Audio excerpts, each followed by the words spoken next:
Greetings and welcome to another episode of the Unnamed Bracketology podcast. My name is Kerry Miller, joined as always by my good friend Graham Dorn, the Macho Man, Graham Dorn. It's Big 12 Thursday today. We'll get to the Big 12 shortly, but there were two bubble results worth mentioning last night. Late last night, I thought I was going to have an entire Wednesday with no real updates, but both USC and San Diego State lost, probably after most people on the East Coast went to bed, but USC was certainly the more damaging of the two. I don't even know if San Diego State was favored at Grand Canyon. If they were, it was probably by 1 point. But USC got Elijah Arenas back. He shot like 3 for 15 or something in a home loss to previously winless in the Big Ten, Northwestern. Graham, how damaging was that for a Trojans profile that we already had pretty serious questions about?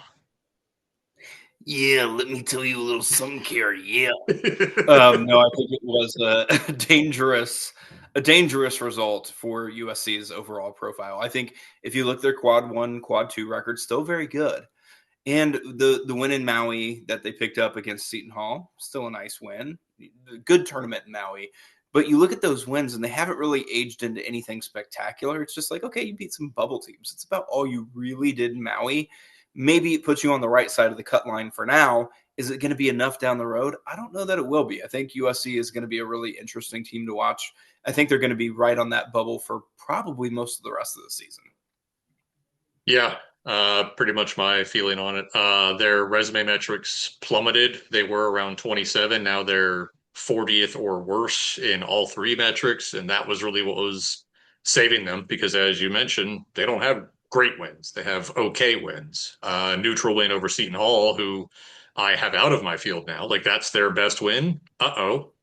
So yeah, I think the Trojans we both dropped them to like a 10 seed and probably could have scrubbed them even further than that if anybody on the bubble was actually trying to win games the last couple of days. San Diego State, did that really change anything for you? I mean, technically they're still the projected Mountain West champ because they have a 1 game lead in the conference, but if you don't care about that, they're probably not in right now. Yeah, I had San Diego State barely entering the game, and then I moved them barely out. And does it change their profile much? No, it doesn't really change the profile much. But when you're at the margins and you're that close, a result like Grand Canyon, one bucket either way, frankly, a bad foul call. I do not think that should have been a foul at the end of that game. If they don't call that, San Diego State ends up winning that. That changes their profile considerably. But at the end of the day, sometimes it is just about the margins. It's does the guy hit the half court shot against you? Does he hit that step back three against you? These change seasons for teams. They change profiles.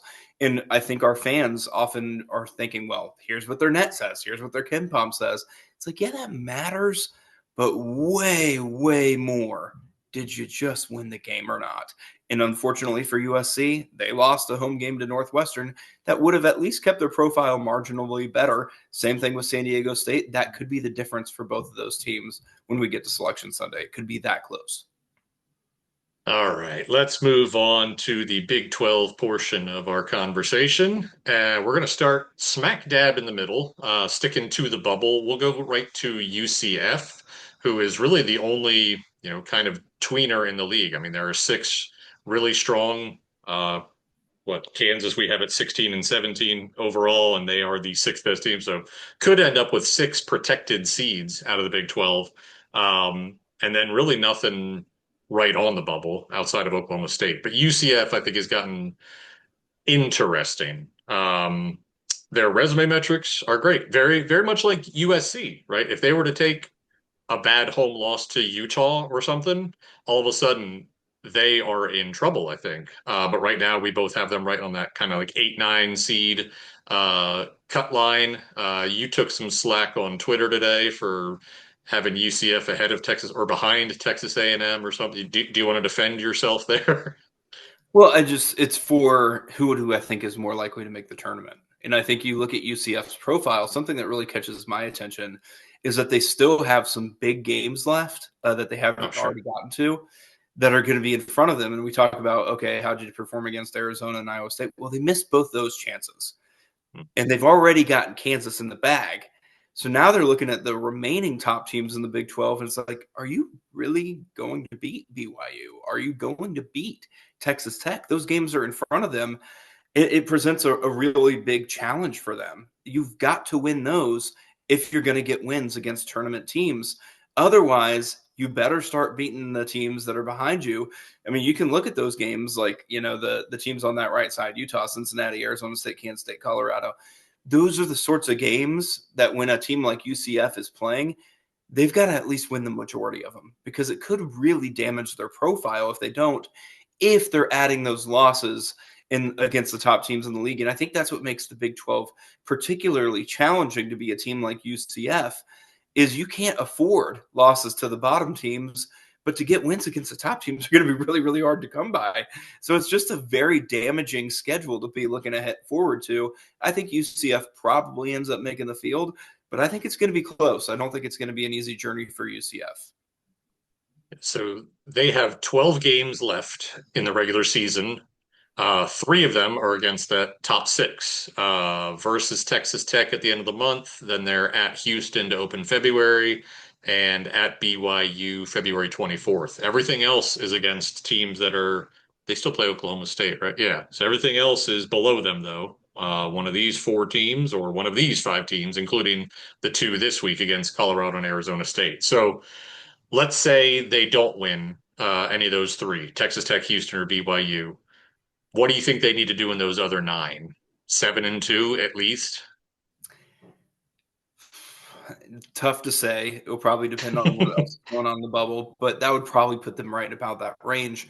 And to think about that, that's a tough task. Like Yeah. asking, like these are not easy teams to play. They're not the best teams in the world, but they're not easy either.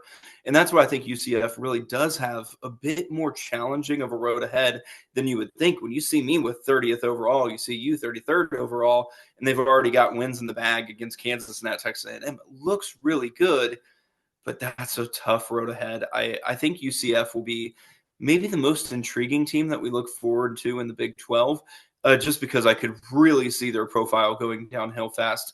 And not necessarily because they're playing any worse ball, just because the schedule does not do them any favors.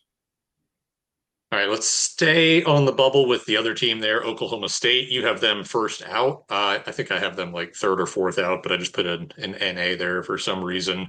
They're close.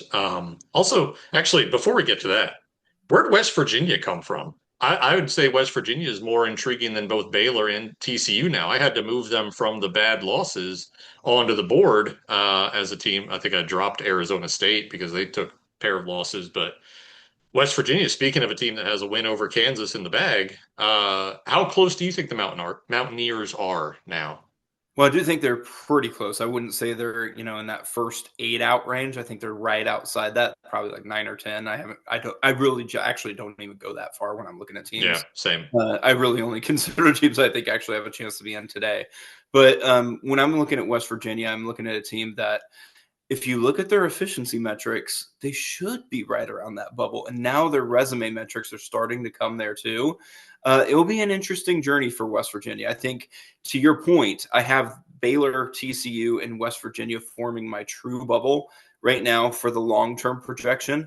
I think Oklahoma State is one spot out of the field. I think they're more in, they have a better opportunity to be in today if Selection Sunday was today. But long term, I think West Virginia is going to be right in it. I think those to me are the teams that are going to be on the true bubble for the Big 12. UCF, who we already talked about, and then Baylor, TCU, and West Virginia. I think all four of those teams probably have pretty close chances to the rest of each other, who makes the tournament. I would give UCF the edge just because of where they stand today. But I Sure. also think that maybe Baylor and TCU and West Virginia have a little bit more potential to play better than they have been. I think UCF has really kind of, I don't see them maxing out their potential to what they've already done. I see a little bit more room for growth with those other teams. All right. Circling back to Oklahoma State, I had to pull up their page because I had West Virginia's pulled up by accident. But 0-3 against Quad One. Their best win was that home game against UCF, who we both have as 8-9 seed. That's not a great win. Their next best win is a home game against Texas A&M, who I think I have as a 10 seed right now, maybe an 11. Again, not a great one. Are they going to get those quality wins? big opportunity this week. If you get that home win over Iowa State, that changes the calculus in a hurry. But if they don't win that one, I think they're going to be grasping at straws in a hurry. I mean, I feel like we both have them close, and I think it's a lot more because the resume metrics mandate we consider them than we've seen a tournament team. Would you concur with that? Yeah, I agree with it. I also think just for me, it's two things that really stand out. And it's not so much the resume metrics, it's the fact that they are 14-5. So just a very good record for a power conference team to have at this point.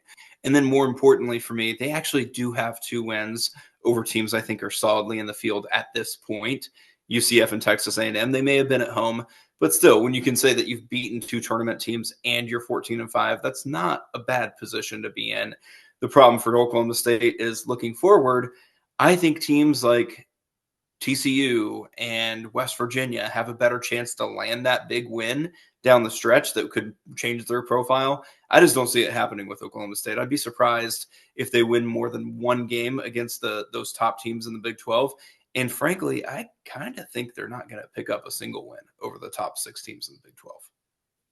I agree. That's why they'll eventually fade, but who knows? We're not good at picking the winners. We're just good at picking the field. I mean, is there anything on any of the top six teams you want to talk? I feel like nothing's really changed on them. Arizona's still the clear cut number one. We are within one overall seed on all six of those teams, so we're certainly not going to argue with each other on much here. I think BYU is the most intriguing resume of the bunch just because they don't have that upper echelon win, a neutral win over Villanova, the best that they've done. I mean, it's a nice win, but that's a seven, six or seven seed. It's not a quad 1A result. Anything you want to say on those top six before we start looking ahead to games of the week? The two teams that kind of intrigue me the most are Houston and BYU. Houston, I think I'm just giving them a little bit of the break because I think they're good. So I'd have Yeah. them as sixth overall. I probably wouldn't have them there otherwise, except I think they're a national title level team. But BYU, same deal. They're 16-2, but they've got AJ DeBonsa. You combine those two things, 16-2, AJ DeBonsa. I don't really care if their best wins are Villanova and Clemson, Miami. If they've got that combination, that's got to be pretty high up in the bracket for no other reason than having those two things go together. So I think weakest profile of those top teams, I agree with you. It's BYU. I just think that the committee's probably going to look at the team and say, yeah, we actually just enjoy watching BYU. They look very good. That's going to be enough for us right now. What will ultimately come down the stretch is who wins these games when these teams start playing each other, right? We've already seen Iowa State take a loss to Kansas. We've seen Texas Tech lose at Houston. We've seen BYU lose at Texas Tech. That all of these games amongst the top six, that's really going to determine how they finalize their standings at the end of the year, not just in the Big 12, but for seed pecking order as well. Yeah, I will say on Houston, I feel like they've just kind of crept up by default over the last couple of weeks by not losing games while, Iowa State lost two, Vanderbilt lost three, BYU lost to Texas Tech when they were like neck and neck with Houston. Now there's a bit of a divide between them. Houston's just been keeping the status quo, like you said, looking like a title team. They've got that, qualitative average 3.3. They're top four across the board outside of, I don't know why Net doesn't like them. We'll have to dig into that one at some point if we ever get to see what actually goes into net data. But games of the week, certainly up top here, Houston at Texas Tech. But I think it's that Arizona BYU game. That's going to be awesome. I mean, Big Monday all season long has been pretty weak, but that's going to be a fun one. And I think it's Louisville at Duke at 7 o'clock, and then Arizona at BYU at 9 o'clock. Hopefully, we still have power and the snow hasn't knocked it out. I'd love to watch both of those games. Who do you think wins? I'm going to go Arizona. And I know that's a really tough venue to go into against a really good team.